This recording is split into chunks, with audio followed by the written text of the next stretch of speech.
In the heart of a secluded village nestled between misty mountains and an ancient forest, there stood an imposing mansion known only as the Red Manor.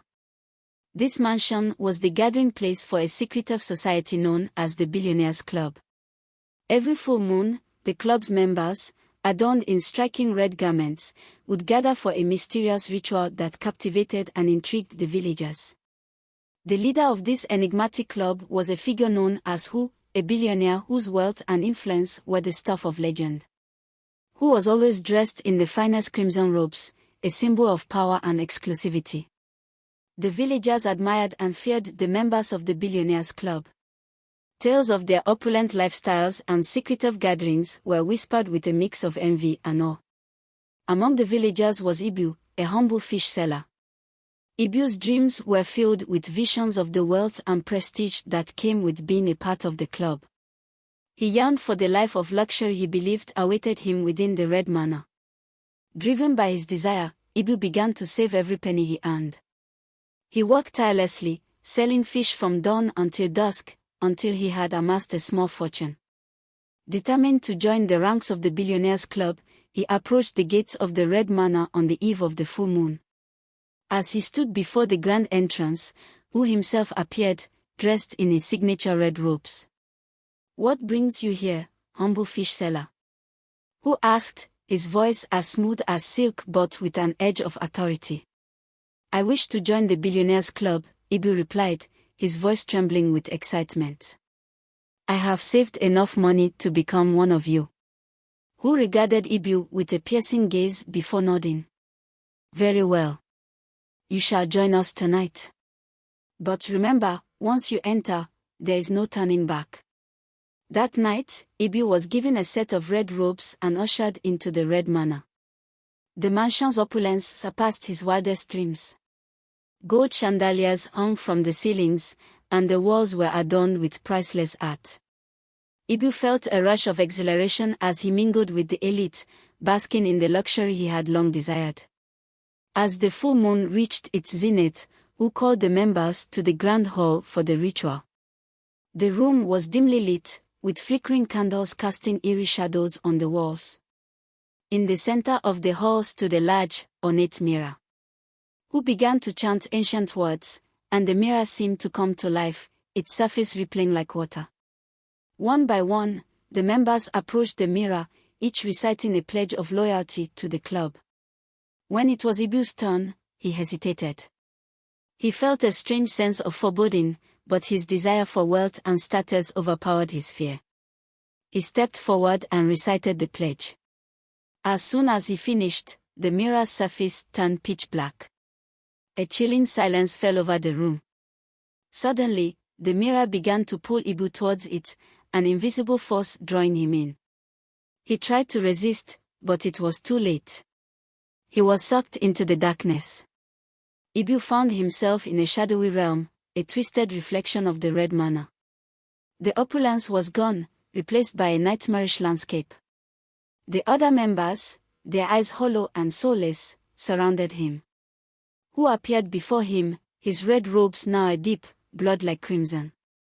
"Welcome to the true Billionaires Club," Who said with a sinister smile. "You desired wealth and power, but you did not understand the price. Now, you belong to the mirror, a servant to its dark magic forever." Ibu's heart sank as he realized the gravity of his mistake. He had traded his humble but free life for an eternity of servitude to a malevolent force. The villagers noticed Ibu's absence but never learned the truth. They continued to admire the Billionaires Club from afar, unaware of the darkness that lurked behind the allure of the red robes. And so, every full moon, the members of the Billionaires Club, including the now trapped Ibu, gathered at the Red Manor, their rituals continuing as the village watched in awe and ignorance. Ibu's newfound existence within the shadowy realm of the Billionaires Club was a torment he had never anticipated. The price of his membership became clear with each passing full moon. To maintain his status and the facade of wealth, he was required to make increasingly horrifying sacrifices. The rituals grew darker and more sinister. One night, Wu summoned Ibu to a secret chamber deep within the Red Manor.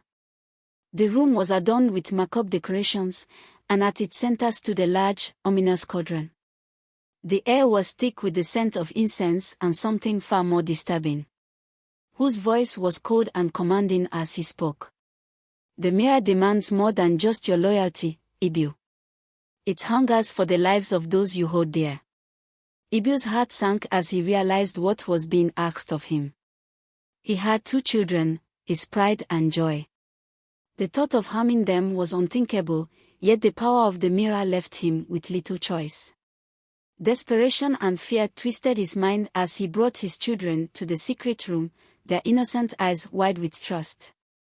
With trembling hands, Ibu placed his children into the cauldron, tears streaming down his face as he whispered apologies and prayers. The cauldron bubbled and hissed, and Ibu felt a piece of his soul being torn away. The ritual was complete, but the price was far greater than he had ever imagined. Days turned into weeks, and the villagers began to notice the change in Ibu. He became a shadow of his former self, haunted by the memories of his children's screams. But the mirror was not satisfied. Who approached him again, this time demanding the life of Ibu's elderly mother. With a heart heavy with sorrow, Ibu led his mother to the secret chamber. She looked at him with eyes filled with love and understanding, as if she knew what was to come. "Do what you must, my son," she whispered, her voice steady. The ritual was carried out, and Ibu's mother joined his children in the cauldron. The sacrifice strengthened the mirror's power, and Ibu's torment deepened. He had lost everything he held dear, but the final, most unbearable demand was yet to come. The mirror's hunger grew insatiable, and who informed Ibu that his next sacrifice must be his beloved wife. But Ibu's wife, a deeply prayerful woman, possessed a strength and purity that the mirror found repellent. Her faith protected her from the dark influence that had consumed Ibu. Desperate and broken, Ibu led his wife to the secret chamber. As they stood before the cauldron, he found himself unable to go through with it. She looked at him with eyes filled with love and sadness, and in that moment, Ibu realized that he could not sacrifice her. Her prayers and unwavering faith had created a barrier that even the mirror's dark power could not penetrate. "No," Ibu whispered, shaking his head. "I cannot do this." Whose expression darkened with fury. "You defy the mirror. You dare to break the pact." But Ibu's resolve had solidified. He knew that sacrificing his wife would mean the final destruction of his soul. He stepped between her and the cauldron, facing Hu with a newfound strength. "I will not sacrifice my wife. I have given everything, but this I cannot do." The room trembled as the mirror's anger manifested. Shadows twisted and writhed, but Ibu held his ground. His wife's prayers grew louder, filling the chamber with a light that began to dispel the darkness. The mirror's power waned, and Hu's control over Ibu weakened. In a final act of defiance, Ibu grasped his wife's hand and fled the Red Manor. As they emerged into the moonlit night, the mansion behind them began to crumble, the mirror's power collapsing in on itself. The Billionaires Club, sustained by dark sacrifices, disintegrated, its members freed from their cursed existence. Ibu and his wife returned to the village, scarred but alive. The villagers, unaware of the true horrors that had transpired, welcomed them back with open arms. Though he had lost his children and mother, Ibu found solace in the strength and faith of his wife. Together, they rebuilt their lives, finding a new kind of wealth in the love and peace they shared. Years passed, and the village settled into a quiet rhythm, its people gradually forgetting the dark legend of the Red Manor. Ibu and his wife, however, could never forget. They bore the scars of their ordeal, but they also carried a newfound wisdom that they shared with the village. Ibu returned to his humble life as a fish seller, but with a profound appreciation for the simple joys and deep connections that truly mattered.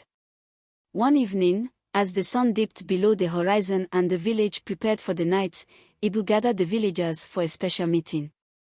They stood in a circle around the bonfire, the flames dancing and casting warm light on their faces. "Friends," Ibu began, his voice steady but carrying the weight of his experiences. "I have a story to tell you, a story of darkness and redemption, of loss and the power of faith."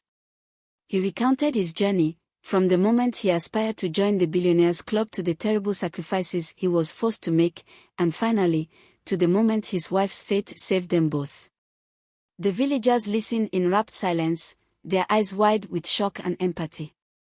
"I was consumed by my desire for wealth and power," Ibu continued, "but I learned that true wealth is found in the love we share and the faith that guides us.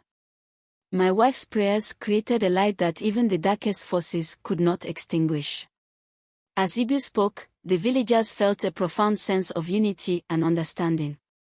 They realized that the bonds they shared with their loved ones and the strength of their collective faith were far more valuable than any material wealth. The legend of the red manna became a lesson for all, a reminder to cherish what truly mattered. Ibu and his wife dedicated themselves to helping others in the village, using their experience to guide and support those in need. They became pillars of the community, their home a sanctuary for anyone seeking solace or advice. The village thrived, its people growing closer and more supportive of one another. One night, as a full moon rose high in the sky, Ibu and his wife stood outside their modest home, looking up at the stars. The memories of their lost children and mother still weighed heavy on their hearts, but they found comfort in each other's presence. "Do you think they'll ever forgive me?" Ibu asked quietly, his voice filled with sorrow. His wife took his hand and squeezed it gently. "They know you were trapped by forces beyond your control. Your love for them and your regret are what matter. They will find peace, as we must." In the years that followed, Ibu's story became a cherished part of the village's heritage. It was told to children as a bedtime story and shared among adults as a reminder of the power of faith and love. The village prospered, its people bound by a common understanding of what was truly important in life. One day, as Ibu walked through the village market, he noticed a young boy staring at him with curious eyes. The boy approached and asked, "Is it true that you faced a great darkness and came back?" Ibu smiled, kneeling down to the boy's level. "Yes, it's true. And I learned that no matter how dark things may seem, there is always a light that can guide us back." The boy's eyes sparkled with wonder. "I want to be brave like you." Ibu placed a hand on the boy's shoulder. "You already are, as long as you hold on to love and faith. Remember that, and you'll always find your way." And so, the legacy of Ibu and the lessons of the Billionaires Club lived on, a testament to the enduring strength of the human spirit and the unbreakable bonds of love and faith. The village flourished, a beacon of hope and resilience for generations to come. In short, Ibu's story teaches us that the pursuit of wealth and power can lead to devastating consequences if it comes at the expense of our loved ones and moral integrity. True wealth lies in the love, faith, and strong relationships we share with those around us. Even in the darkest times, unwavering faith and the bonds of love can guide us back to light and redemption.